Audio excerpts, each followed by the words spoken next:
September 2nd. Saturday, November 12th. I know you guys are fired up about this. It's UFC 205 live from Madison Square Garden. Fight card and tickets information will be made available soon. Then it is a doubleheader, 2 international cities on one night. From Belfast, Northern Ireland, on Saturday, November 19th, it's UFC Fight Night, live on Fight Pass. Tickets for that card on sale September 23rd. Later that night from Brazil at a city we will announce here shortly, it's UFC Fight Night, live on FS1. We then move Saturday, November 27th to the Rod Laver Arena in Melbourne, Australia for UFC Fight Night. That card will actually air here in the United States on FS1 on November 26th.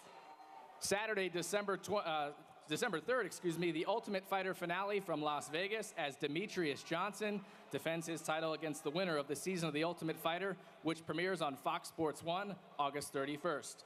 Friday, December 9th, we continue our role in New York, UFC Fight Night live on Fight Pass from the Times Union Center in Albany, New York.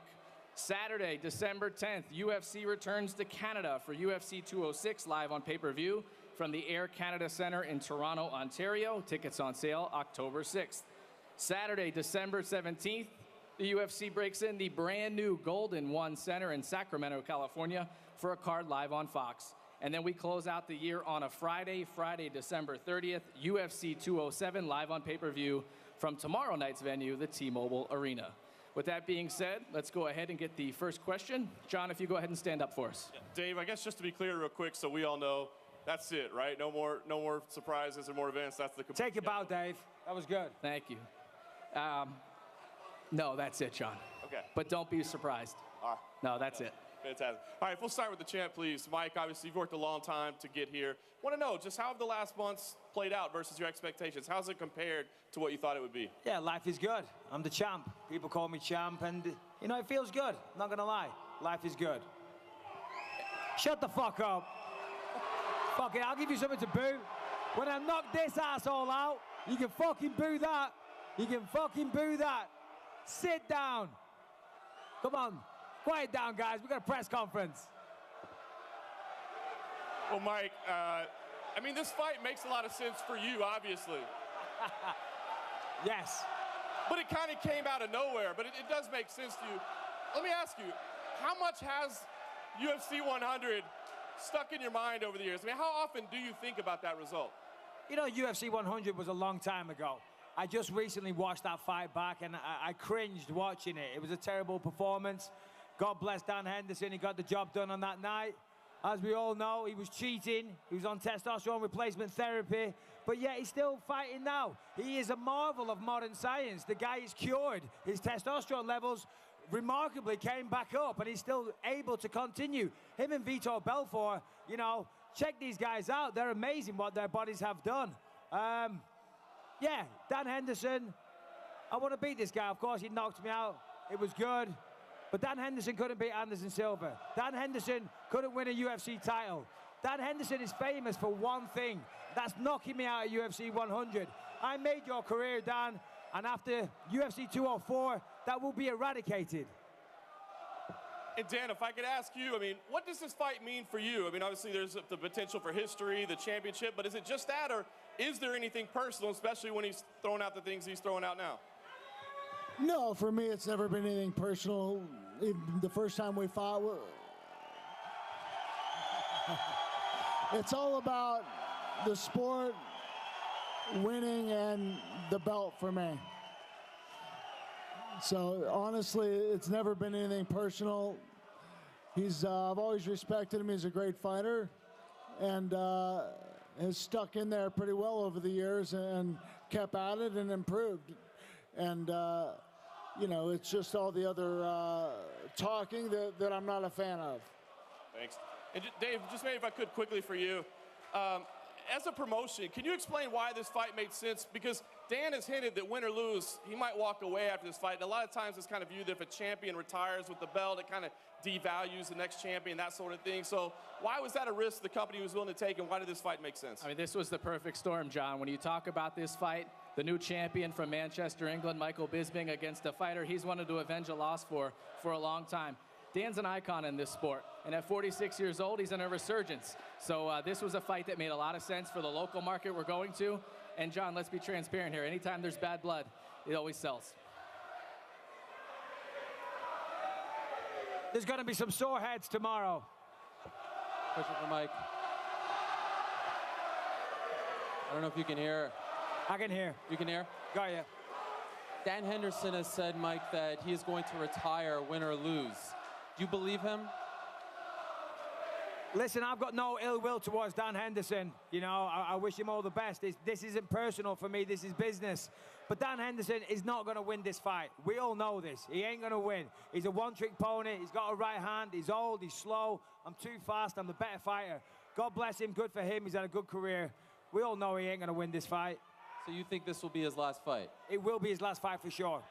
How do you feel about the fact that the main event fight will take place at around 4 a.m. local time? We've done this before in Manchester, not the UFC, but boxing. Ricky Hatton fought Costa Zoo. You know, the place was buzzing. It was sold out. You know, it's good, it's cool. I mean, I get it. We've got to cater to the American audience. You know, it kind of sucks in some ways, but it's different. It's cool. I have no problem.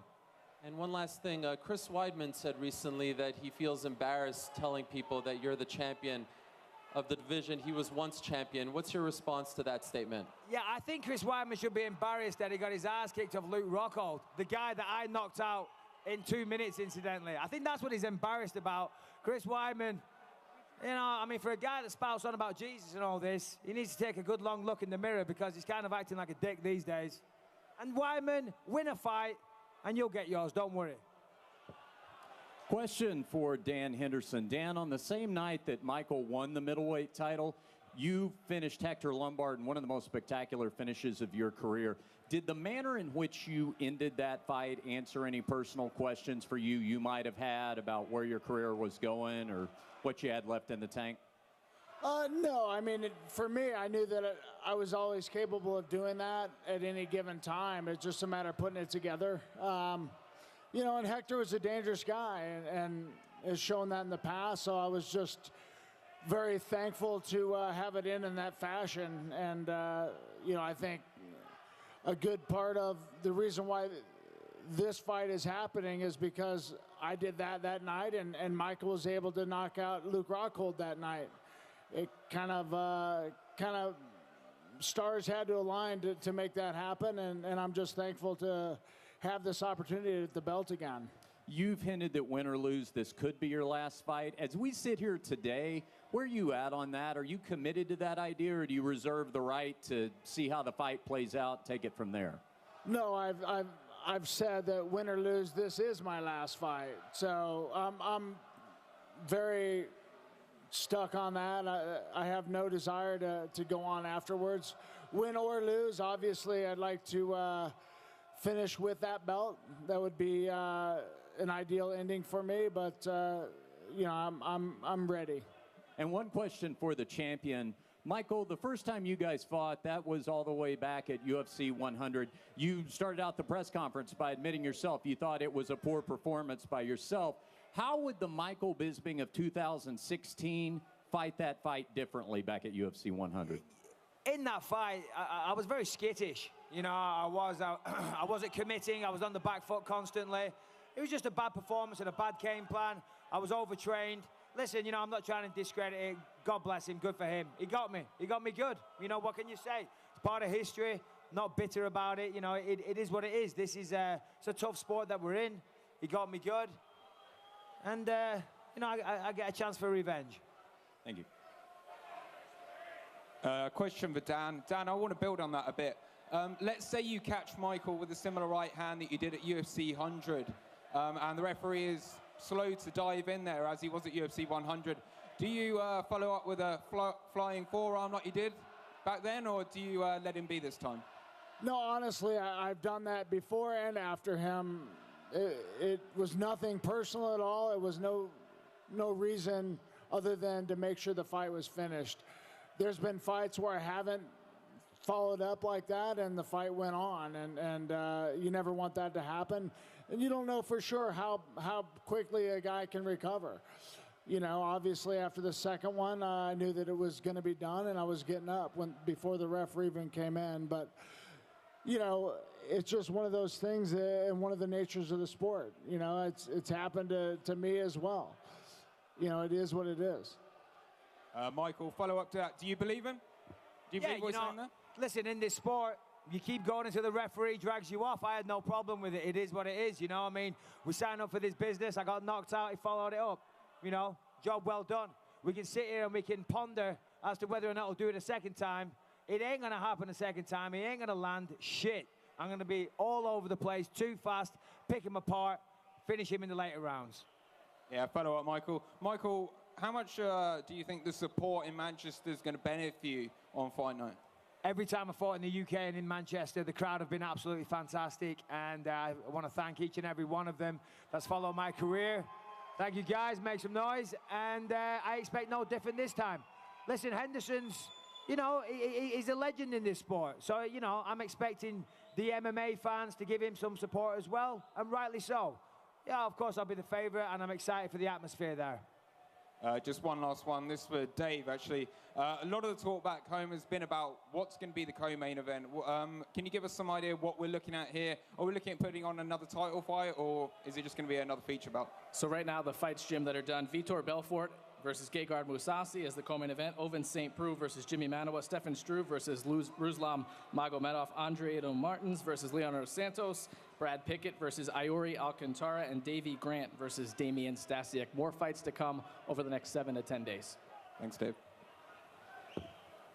Hey guys, Ron Kruk with Inside MMA. I'd like to start with a question for Dan Henderson. Dan, you set the record straight. You said that win or lose, this is it. You're going to retire after this fight.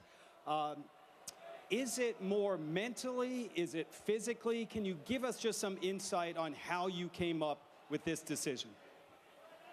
You know, I don't know. It's just physically, I feel like I can keep going for another couple of years, but it does tax on you mentally, as you know, as you get older.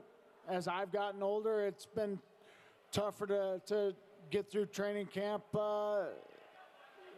as healthy as I want and in as good a shape as I want. So mentally it's tough, but honestly, it's just it's time.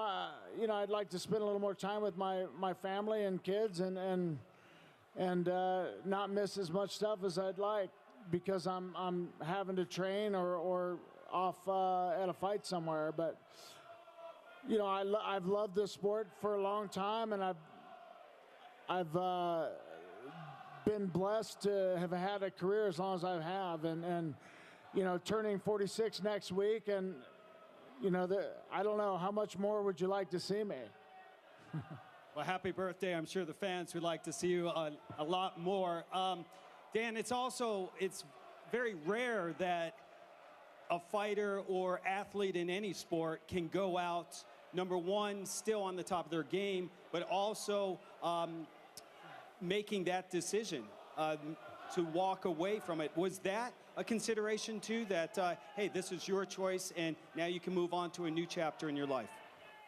Yeah, honestly, I was ready to move on after the last fight, and just depending on what opportunities I had, and obviously this is an opportunity that I wouldn't pass up, and you know, I feel good about having this fight be my last fight. Win or lose, I'm going to make sure that I give everything I have and make sure that I have no regrets. And you know, and that's all I can do in life and in this sport. And I'm going to make sure that I take full advantage of this opportunity and put him on his ass again.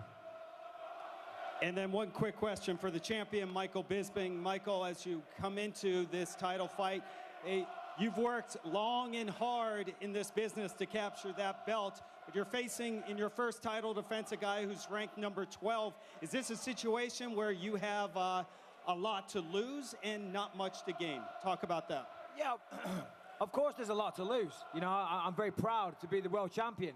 I plan on hanging on to this for a long, long time. Me and Dan have history. There's a story there. A lot of people want to see it. The reaction to the fight when it was teased on social media was very big. So, you know, I get a chance for revenge. I get to get that one back off Dan. And if I lose, yeah, of course, come on. It doesn't matter who it is. If I lose, I lose. I lose the belt. Simple as that. So that's not good. So regardless of the opponent, I got to win this fight, regardless. Okay, and just a quick question for Dave. Dave, there was a report today that several tickets for 202 have been, their price has been slashed. Can you just give us an update on ticket sales for tomorrow night? Yeah, Ron, I'm happy to report that UFC 202 will be one of the top 5 gates in UFC history. We've long used dynamic pricing for our tickets, but as you can tell by the weigh-ins here today, it's going to be a pretty wild atmosphere tomorrow night. So again, one of the top 5 gates in UFC history. We're very happy. Question for Dan. At UFC 199, and you're in the back, and you watch Michael finish Luke Rockhold, did you immediately start thinking, like, now that he has the belt, I want to rematch him right now? Or how much did it take some time to get to have that thought? No, honestly, it didn't cross my mind at all. I was shocked that it happened and that he finished Luke in the way he did. But you know, and that was it. It wasn't. Well, I guess it wasn't too long after when I had friends and everybody else telling me I should fight him again or have a rematch. And even then, I honestly didn't give it a whole lot of thought. You know, it wasn't until steam started building with all the fans asking for this fight and this rematch mostly on social media that I thought, well, maybe there's a chance that it would happen. So, again, I think that this fight is for the fans, and I'm going to make sure they get their money's worth out of this one. And same question for Michael. How much time passed after your victory did the possibility of a rematch with Henderson creep into your mind? 2 days. Dana called me 2 days after the fight and said, we want to do Dan Henderson. I was like, yep, sure. Line him up. I owe him one. Fred Flintstone's going to get knocked out. Captain Caveman's going to go into retirement. Oh, good. Then one final question for Dan. After the UFC 199 press conference, Michael and Luke Rockhold are jawing at each other, and there's a video of you kind of looking over your shoulder, giving them the eye. What was going through your mind as you witnessed what was going down? It was just entertaining for me. Obviously, I had friends and family waiting for me to get out of there, and they were bickering back and forth, and I was waiting for the whole thing to be over so I can go, and it was just, at least it was entertaining a little bit, but yeah, it was funny. That's about it. Thank you. Take a couple more. Dan, over here. You obviously beat Michael Bisping at UFC 100. You mentioned you're a little bit older now and you're close to retirement. Where are you physically and mentally compared to where you were when you beat Michael Bisping then? Physically, I feel great. You know, I've had a great last couple of years where my body's feeling really good. And, you know, mentally, I've always been right there where I need to be. So that's never been an issue. You know, I've improved since then. I'm sure he's improved a lot since then as well. And you know, but my power is still there, and I think I've proven that over the last couple of years. And you know, it's just a matter of making sure I put it in the right place. If you do beat Michael and become the UFC champion, would that be your #1 accomplishment in your career? You've had some big wins over huge names. You've won a championship before. Would that be the big standout moment in your career when you look back at everything? Yeah, I'm sure it'll be very memorable, and it'll definitely stand out. You know, I can't say if that weighs more than the winning the second Pride belt when I had that. You know, but it's definitely be right there with it, and you know, for me, it's the last goal that I had for myself in the sport, and to finally be able to accomplish that.